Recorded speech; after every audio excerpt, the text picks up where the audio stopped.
¿Cómo les va? Muy buenos días, buenas tardes, buenas noches. Estamos aquí en Fusión Crear. Soy Patricia Uriburu y hoy tengo un placer inmenso de hacerle una entrevista a una gran artista que pertenece al staff del programa, que se llama Andrea Vallejos, una artista plástica increíble de la ciudad de Guernica, provincia de Buenos Aires. Pero, ¿cómo andas, Andrea? ¿Cómo estás? Un placer. Hola, ¿cómo le va? ¿Cómo están? Bien, gracias, bien. ¿cómo estás? Quiero contarles, bueno, a la gente que posiblemente ya te han visto esta semana, pero bueno, que te quiero aprovechar un poquito más a través de una entrevista, porque bueno, tu forma, tu arte es muy especial y es muy específico y no todo el mundo sabe los orígenes, quizás, ¿viste? Entonces, nos enseñaste esta semana, por ejemplo, cómo es el dibujo dentro de lo que es, aparte esta combinación que vos hiciste, porque no todo el mundo, bueno, hay tantas cosas, creo que me empieces a contar y yo por ahí en el medio por ahí te pregunto algo porque me agrada muchísimo, pero desconozco, conozco el movimiento, pero desconozco bien los orígenes, que es lo que me gustaría que me lo contara. Sí. ¿No es cierto? Te escucho. Sí, cuando hablamos de surrealismo metafísico, sí, nosotros tenemos que irnos un poquito atrás a la historia, ¿sí? y hablar un poquito de las vanguardias. La pintura surrealista metafísica es una vanguardia artística de la zona de Italia. Estamos hablando del 1914, 1920 más o menos. En ese momento lo que se trabaja es el surrealismo en realidad, porque surge la vanguardia. El surrealismo surge a partir de las investigaciones de Freud con los sueños.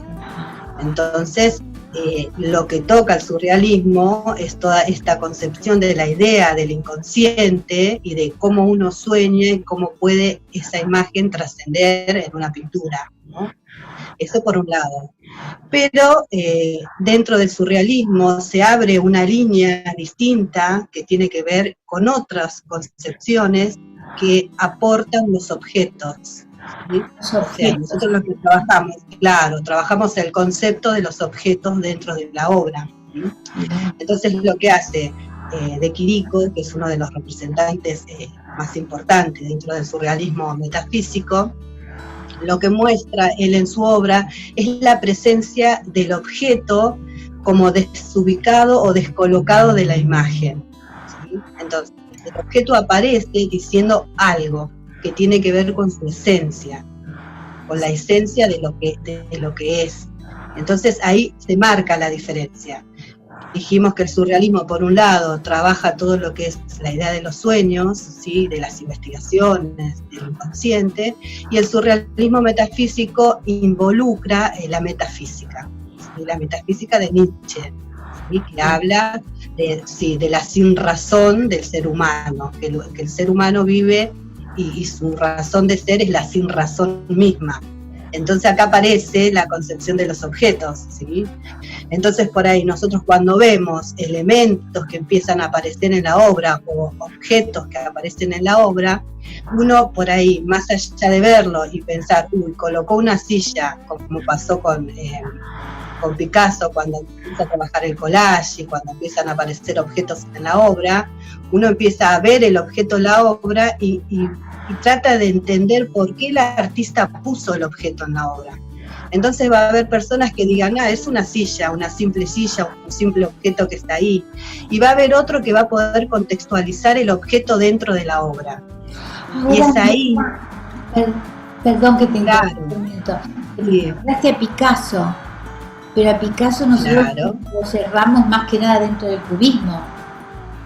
Y él también... Claro, pero Picasso es uno de los iniciadores dentro de lo que es la técnica del collage, que empieza a involucrar objetos en la obra. O sea, todo movimiento, toda vanguardia que empieza a surgir, ¿sí? A partir del 1900, de la Primera Guerra Mundial, la Segunda, todo tiene un trasfondo de las vanguardias anteriores, todo tiene es como yo el otro día hablábamos que te decía, dentro de cuando uno pinta, todas las técnicas aprendidas, todo lo que uno pueda incorporar a la obra, no está de más.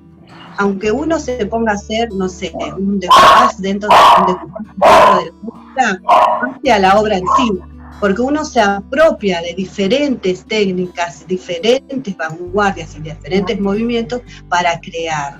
Sí. Entonces, cada movimiento no es determinado en sí, sino que cada movimiento artístico, cada vanguardia artística está como influenciada de diferentes, claro. Entonces ahí está la riqueza de lo que surge, ¿sí?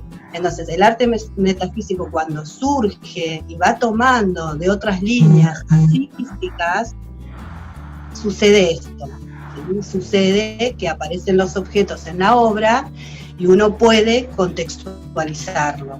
Hay gente que por ahí cuando ve una obra le da la importancia que el artista le dio al colocar el objeto, y hay otras personas que por ahí simplemente pueden ver el objeto involucrado en la obra. Entonces, ahí está también el encuentro con el espectador, que es la parte importante que también hablábamos.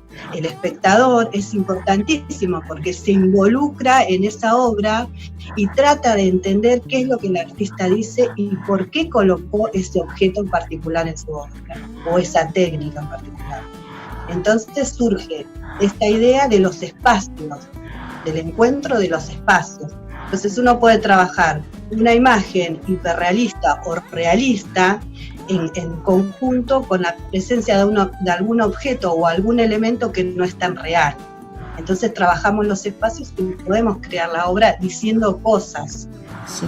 El artista cuando crea arte dice, ¿sí? Siempre hay un mensaje, Andrea, porque, a ver, en determinadas, siempre hay un lenguaje inclusive subliminal, ¿no? Porque si no es a través del dibujo, de pronto en el hiperrealismo, es quizás también a través de la combinación de colores. Claro. Siempre hay un mensaje, siempre hay, de alguna manera te llega.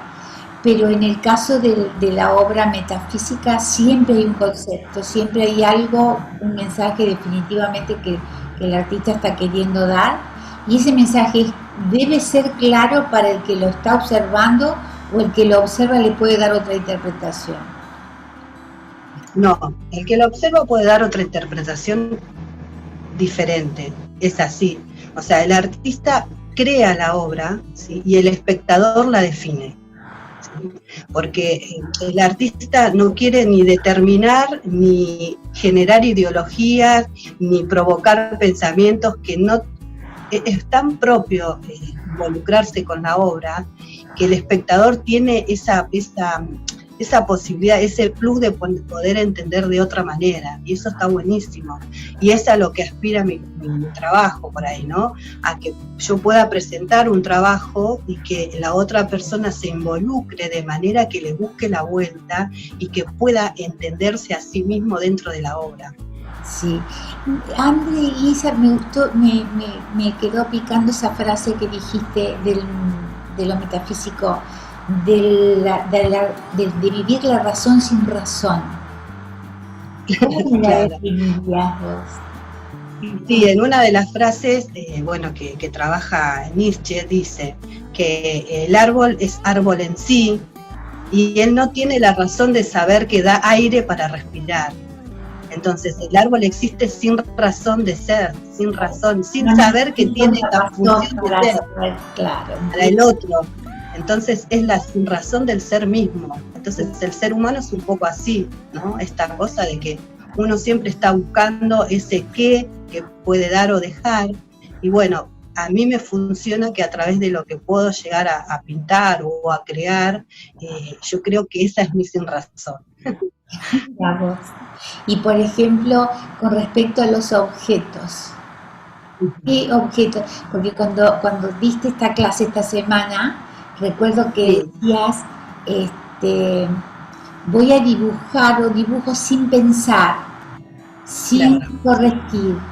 A ver, explayate más en eso que me gustó. Sí, porque la persona en sí tiene un plus mágico, que es lo que el arte intenta desarrollar. Entonces, ¿para qué inhibirlo?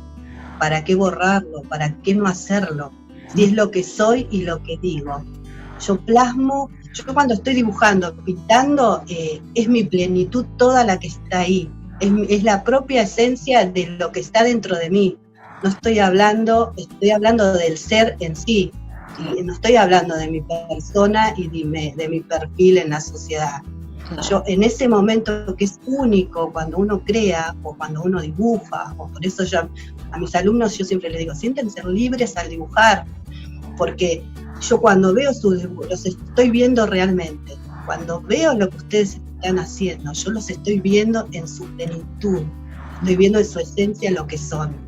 Entonces, por eso la libertad de dibujar o pintar, a como a uno le sale, porque yo creo que ahí está la diferencia, en ese plus que somos cada uno. ¿Y hace falta saber dibujar? ¿Cómo? ¿Hace falta saber dibujar para hacer ese estilo No. de...? ¿No? No hace falta saber dibujar ni pintar. Es uno el que surge en la pintura. Obviamente, uno, yo te decía, se apropia de las técnicas, ¿no? Sí, porque las técnicas son necesarias. Yo estoy viendo claro. Los tuyos atrás que son maravillosos y te diría que sabes dibujar. Hay técnicas, sí, obvio, pero eso te lo da la práctica, ¿sí? La práctica te lo da. Eso te lo va dando la práctica y la propia búsqueda. Porque en esta cuestión de uno querer jugar con los espacios entre la realidad y la no realidad, o la metafísica del objeto en sí y lo otro, uno tiene que apropiarse de recursos. Los recursos son necesarios. Sí. Eso uno practica y sigue pintando y busca y se conecta. Y después de todo ese combo que uno tiene guardado, tiene que surgir lo que es, lo que uno tiene que guardar. A mí me parece que esa es la parte más importante del arte. Elige tu herramienta, es decir, tu ser elige la herramienta con la cual se va a identificar en su obra, ¿no? Es así. Yo lo que noté en tu obra, por ejemplo, que me llamó la atención, es la figura humana, la pequeña figura humana, como una constante. Pero no en dimensiones, por ahí sí, en dimensiones, retratos, está bien, pero en pequeños detalles hay como una confluencia de pequeños seres. Siempre aparecen. Sí, siempre aparecen, porque, y vos fíjate que aparecen de una manera indefinida, ¿sí? No tienen un género definido ni una cuestión que determine qué son, ¿sí? Por ahí le doy la intención en el material. Por ejemplo, en el último trabajo que estuvimos haciendo, predomina por ahí el plomo, el metal pesado, ¿no? ¿Y qué significa esto en esa obra? Y bueno, yo estoy hablando de una figura central, sí, la obra está por acá atrás, no sé si una figura central, sí, claro. Esta. ¿Sí? Sí. Una figura central, ¿sí? Que tiene los personajes que están como agarrados o incrustados en la piel, ¿sí? Pero estos personajes no son personas reales, porque tienen un peso propio, ¿sí? En sí, que lo determina, como que es vital. Tapando de la boca uno. Claro, entonces fíjate la cara del personaje, no está feliz, tiene una sensación, le pasa algo, está como, no sé si angustiado, pero está como privado de algunas cuestiones. Y la idea de aparecer de los elementos que construyen, la idea de la construcción, ¿no? De que hablábamos ese día en el dibujo, la construcción del hombre por el hombre, ¿no? Cómo el hombre es construido. O sea, y cómo, es tan real, André, mira, me lo estás explicando y lo estoy identificando tanto a lo que se está viviendo ahora, porque ahora lo que se está viviendo justamente es la reconstrucción, te diría, o construcción del hombre de ahora en más. Que el hombre sí, hay un cambio, yo creo que sí. Yo creo que después de esta situación que nos toca vivir va a haber un cambio rotundo. No todos, André, no todos. Vos sabés que no, igual veo que no se ha despertado, que piensa que bueno, va a volver a hacer todo lo de antes y está esperando que termine y no entiendo. Ojalá que no. Todavía, ¿eh? Ojalá que no sea igual que antes. Yo pretendo que nuestra sociedad crezca y que no sea igual que antes. absolutamente. podamos aprender y crecer, porque yo creo que esta etapa era necesaria, la necesitábamos. Sí, este parate. Entonces, aquí, bueno, pero la gente tiene que entender que este parate no es para volverse loco, sino para justamente lo que vos estás exponiendo en tu obra, para reconstruirte, porque nadie puede decir que no estábamos bien, como una vez yo les decía, no estábamos bien, no vamos a mentir, nos ladrábamos, no nos hablábamos, nos ladrábamos. Es decir, hay toda una cosa que, viste, que yo a veces no quiero hablar porque, bueno, siempre uno entraría en la política o cosas así, o sea, que no me interesa porque está fuera de mi realidad. Claro, no. Pero y el arte siempre, claro, el arte siempre, viste, roza la cuestión política, religiosa, los grandes dilemas universales. Claro, pero aparte es testimonial. Vos querés saber la historia de una sociedad, las costumbres de una sociedad. Lo único que tienes que hacer es observar su arte y ahí lo vas a ver transmitido. Pero y lo que estás haciendo ahora es realmente reflejar toda esta nueva conciencia que se está dando. Por eso me encantó tu obra, me encantó porque la tenés muy claro cómo se manejan los elementos y las herramientas, cómo se transmite cada una de las cosas que sentís, y me encanta que se lo puedas enseñar a la gente, porque yo creo que habrá mucha gente que tiene tus mismas inquietudes y que a veces no las sabe expresar. Por eso necesita una guía, como vos decís, lo dejás y lo ves. Y después veremos. Sí, en realidad, sí, la finalidad del arte a mí me parece que tiene que mostrar esa parte, ¿no? Esa parte que tenemos de lo que nos hace únicos, ¿sí? Porque acá vienen muchas personas que vienen y me dicen, ay, no sé dibujar, quiero dibujar. Bueno, mostrame, empecemos, hagamos, y después vemos si tenés que aprender a dibujar, porque capaz que tu dibujo es muy bueno y rompe todos los esquemas, y hay gente que yo le digo, mira, yo mucho no tengo para enseñarte, porque lo que vos haces es muy bueno, entonces yo prefiero encaminarte a desarrollar lo que vos estás haciendo, y no enseñarte cosas que por ahí te van a estructurar o te van a encerrar, y después va a ser una frustración que no lo vas a poder manejar. Entonces, encaminate en lo tuyo. Pero ¿sabés qué pasa, mi amor? Estamos acostumbrados, vos bien dijiste, claro, enseñar, sí. Estamos acostumbrados a que nos enseñen cómo son las cosas. Sí.